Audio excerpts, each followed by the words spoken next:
Akkam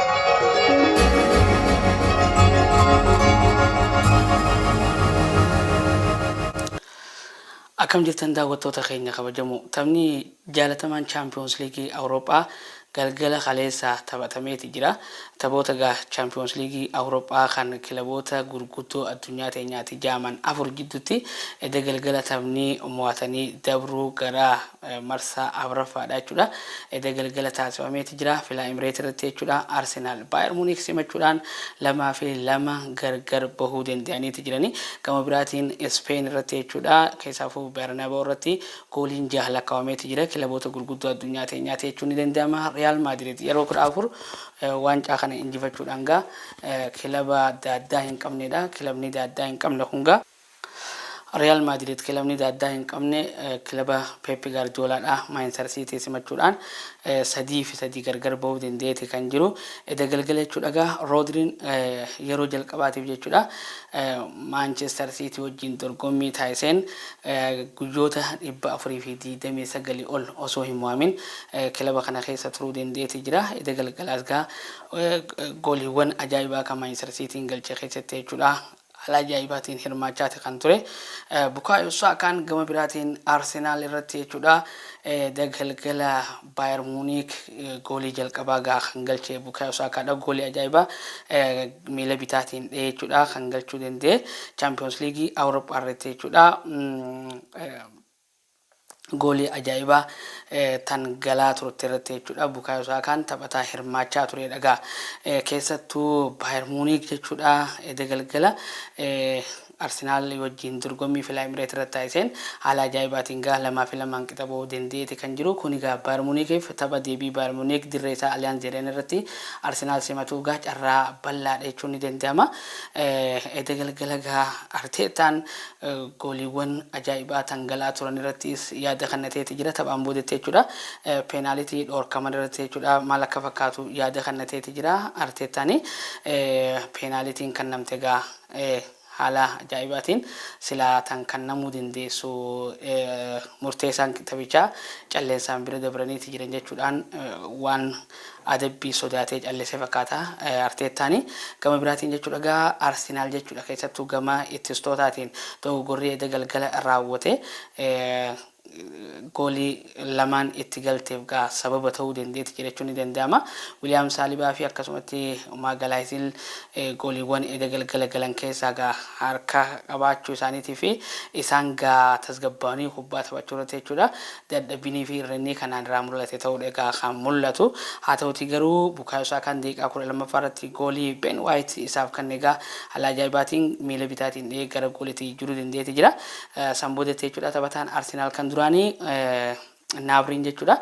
Daqiiqaa 18 irratti goolii deebii Arsenaliif kan itti fakkaatu galchuudhaan takkaa fi takka tureeti jira. Harry Kane ammoo daqiiqaa 32 irratti peenaalitii galchuudhaan taphni kilaboota lamaanii olaantummaa Bayern Munichiin 2-1tti boqonnaan duraa xumurame.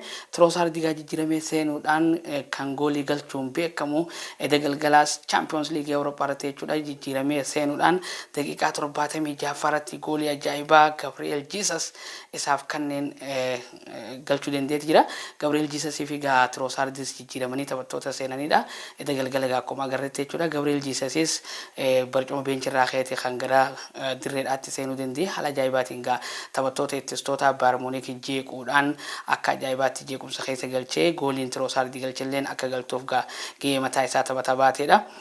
Trossard gooliiwwan 5 tan Champions League Awurooppaa irratti galchee barcuma beenchirraa ka'ee jijjiiramuudhaan taphataa galchuu danda'ee fi haaluma kanaan taphataa jijjiiramee seenuudhaan Champions League Awurooppaa irratti goolii 5 galchee kan jalqabaa ta'uu dandeetti jira. Tapha Arsenal fi Bayern Munich waliin taphatan irratti jechuudha. Odegaard taphataa cimaa taphichaa ta'uudhaan filatamuu dandeetti jira. Gama Real Madrid fi akkasumatti Manchester Citytiinis taphataan lammii Ingilizii fi kilaba Manchester City moggaarra taphatu Phil Foden taphataa cimaa taphichaa ta'uudhaan filatamuu dandeetti jira. Tapha edda galgala Arsenal fi maanche Arsenal fi Bayern Munich waliin taphatan kana irratti jechuudha. Kubbaawwan gooliin eeggatiin kan Bayern Munich 5 gara Arsenaltti wayita dhoo Arsenal 4 dheeti jira. Haa ta'uti garuu kubbaa kallattii eeggattee Arsenal 4 yaaleeti ture. Bayern Munich ammoo 2 qofa yaaluu danda'aniiti kan turani. Boqonnaa lamaffaarratti Arsenal gaacimee deebi'uudhaan dhiibbaa hedduu taasiseeti kan ture jechuudha. Arsenal gaa taphaa boqonnaa duraarratti ittiin akka malee caalamee ture jijjiiruudhaaf boqonnaa lamaffaarratti jechuudha. Taphattoota akka Zinchenko jijjiiree galchuu dandeetti jira. Jacob Kjærgaard taphataa Laura Sané qabuu dadhabuudhaan Laura Sané hanga jijjiiramee hin beeknetti jechuudha. Taphataa dirree keessatti akka fedhetti kubbaa kanuudhaan beekamuu fi akkasumatti goolii Naabiriin galcheefillee gaa taphataa kanaatu shoora taphatee jechuun ni danda'ama. Naabiriin ide galgala jechuudha. Laura Sané jechuudha taphataa cimaa taphichaati sila akka kiyyatti jechuudha gaa osoo jijjiiramee hin beekini.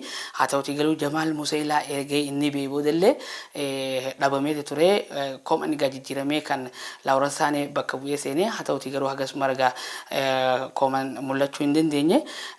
Zinchenkoon taphicha irratti daqiiqaa 46 jalqaba irratti akkuma taphni eegalameen egaa kan jijjiiramee seenuudhaan moggaa irratti jechuudha taphattoota Bayern Munich qabuudhaaf yaalii taasisee ture. Haa ta'uti garuu dhibbeentaa taphaa 63 fi Arsenal 63 fi 40 Bayern Munich caaluudhaan taphicha xumuruu danda'aniiti jiranii. Taphni kun gaa tapha deebiidhaa torbaan dhufuutiif hawwiidhaan akka eegamu taasiseeti kan jiru. Gama biraatiin Real Madrid dirree isaa irratti jechuudha Manchester City simachuudhaan 3-3 qixa bahuu danda'eeti kan jiru gaa'ii. Galgala Manchester Cityin gooliiwwan ajaa'ibaa dabaree isaatiin wayita galchuu Real Madrid akkasumatti dabaree isaatiin gooliiwwan baay'ee miidhagoo ta'an galchuu danda'aniiti jiranii. Ruben Dias gaa daqiiqaa 12ffaarratti goolii jalqabaa ofirratti galcheeti kan ture jechuudha. Goolii Ruben Dias goolii daqiiqaa 12ffaarratti ofirratti galcheen taphni kilaboota lamaanii takkaa fi takka ture san duratti jechuudha. Bernardo Silvaan goolii ajaa'ibaa daqiiqaa 2ffaarratti galcheeti gaa Manchester Cityin dursaa kan ture jechuudha. Ruben Dias goolii ofirratti galcheen taphichi takkaa fi takka osoo deemaa jiru daqiiqaa 14ffaarratti Rodrigoon dargaggeessi gaa lammii Biraazilii fi taphataa sarara fuulduraa kilaba Real Madrid yeroo ammaan tana haala ajaa'ibaatiin goolii ajaa'ibaa goolii kubbaa Vinicius Junior haala mijeessee isaaf kan gara gooliitti jiruudhaan taphni kilaboota lamaanii takkaa fi lamaan boqonnaan dura xumurameeti ture. Haa ta'uti garuu Manchester Cityin gaa boqonnaa lamaffaarratti akkuma deebi'een Phil Foden fi Jacob Gvardiol daqiiqaa 66 fi 70 takka faarratti goolii wal faana galchaniin 3-2 Manchester Cityin dursa osoo jiru jechuudha. Valverde daqiiqaa 79 faarratti goolii ajaa'ibaa halaala irraa rukutee galchuudhaan taphni kilaboota lamaaniitis gaa 3-3 xumuramuu danda'eeti jira. Manchester Cityin dhibbeentaa taphaa 63 yoo dursu Real Madrid dirree fi deeggartoota isaa fuulduratti jechuudha. Yeroo jalqabaatiif garaagarummaa bal'aa ta'e kanaan kan taphaan caalamee taphicha xumuree jiru. Real Madrid gaa dhibbeentaa taphaa 38 qofa dirree isaa irratti fudhatee kan galgala taphicha xumuruu danda'ee jiru. Kilaboonni lamaanis gaa taphni itti aanu gaa taphaa hawwiidhaan eegamu ta'eeti jira. Itaa dirratti gaa torbaan dhufu kilaboonni lamaanis dorgommii isaanii kan waliin taasisanii Manchester Cityin kubbaa kallattiin eeggatiin torba gara goolii egaa warra Bayern Munich keessattuu Emmanuel Neueritti ogaa dhawan Real Madrid akkasumatti goolii kallattiin eeggatiin 2 qofa jechuudha kan dha'uu danda'anii. Haa ta'uti garuu ammoo Bayern Munich Real Madrid kubbaa kallattii eeggatte 6 gara kilaba Manchester Citytti dha'uu danda'anii jiranii. Manchester Cityin ammoo kubbaa kallattii eeggatte 5 gara kilaba Real Madrid rukutuu danda'aniiti jiranii.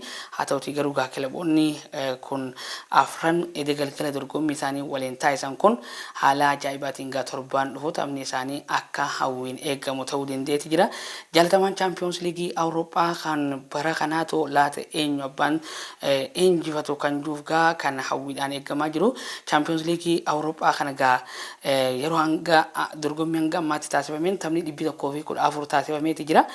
Gooliin 332 galteeti jirti. Kaardiin keelloon 478 yoo kannamtu kaardiin diimtuun taphattoota badii olaanaa raawwatan 19 kan namuu dandeesseeti jirti gaa'e. Haala ajaa'ibaatiin gaa dorgommii bara kana laata eenyu injifata kan juuf gaa kan hawwiidhaan eegamu ta'a.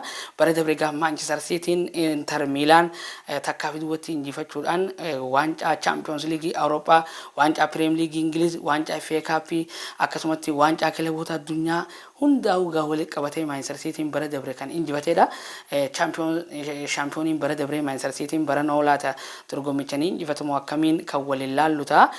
Rodri dhagaa bara dabre jechuudha tapha xumuraa Inter Milan wajjin dorgommii taasisanii daqiiqaa 68 farratti goolii galcheen gaa takkaa fi duwwaatti injifachuudhaan kan waancaa injifatanii turani. Haala kanaan gaa dorgommiin waancaa Champions League Awurooppaa bara kana abbaan injifatu beekamuudhaaf kilaboonni afran gaa galgal waliin taphatan wal injifachuu danda'aniiti jirani.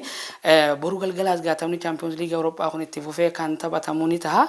Haaluma kanaan gaa Atletico Madrid Borussia Dortmund wajjin akkasumatti gaa Paris Saint-Germain Barcelona wajjin dorgommiin boru galgala taasisan tapha hawwiidhaan eegamuudha. Gaa daawwattoota keenya kabajamoo Champions League Awurooppaa hanga ammaatti dorgommii taasifameen gaa Real Madrid seenaa Champions League Awurooppaa keessatti yeroo 14 injifachuudhaan kilaba dursaa jiruudha. Haala kanaan gaa AC Milanis yeroo 7 waancaa Champions League Awurooppaa mo'achuudhaan sadarkaa lammaffaarratti argama. Bayern Munich kan galgala Arsenal wajjin taphatee 2-2 xumure yeroo 6 Champions League Awurooppaa injifachuudhaan sadarkaa sadaffaarratti argama. Seenaa isaa keessatti gaa waancaa Champions League Awurooppaa tokkollee kan hin mo'atin kilabiin Arsenal xumura irra gahuudhaan yeroo hundaa kan mo'amee waancaa dhabu barana Mikel Artetaadhaan leenjifamaa dorgommichanii injifatamu akkamiin kan waliin laallu ta'a. Haa ta'uutii garuu galgala filaa Emirates irratti dorgommii injifachuudhaaf carraa harka isaa jiru dabarsee Bayern Munichiif kan nu dandeetti jira jechuun ni danda'ama. Gama kiyyaan gaa wanti hin jiru kanuma galgala jechuudha. Haa ta'uutii garuu maaltu beeka Allianz Arena irratti haalli kun jijjiiramuudhaas ni mala. Kan biraa taphni hawwiidhaan eegamu kan Manchester City fi Real Madrid waliin taphatan torbaan dhufu abbaan injifannoodhaa kan ittiin beekamu ta'a. Laata Manchester Cityin Real Madrid gara Spain deemee 3-3 gargar boon deebi'ee itti hadiratti ammoo karaafutti harkanii kan namu akkamii wanni jedhamu kan hawwiidhaan eegamu ta'a. Kana fakkaata gaa'ii qophiin ispoortii kan deeraa ispoortiirraa isiniif dhiyeessine kan hanga ammaatti daawwachaa turtan kana fakkaata. Waan nu daawwataniif galatoomaa jechaa sagantaa keenya kan biraa kan itti aanu walitti dachaana. Bye bye.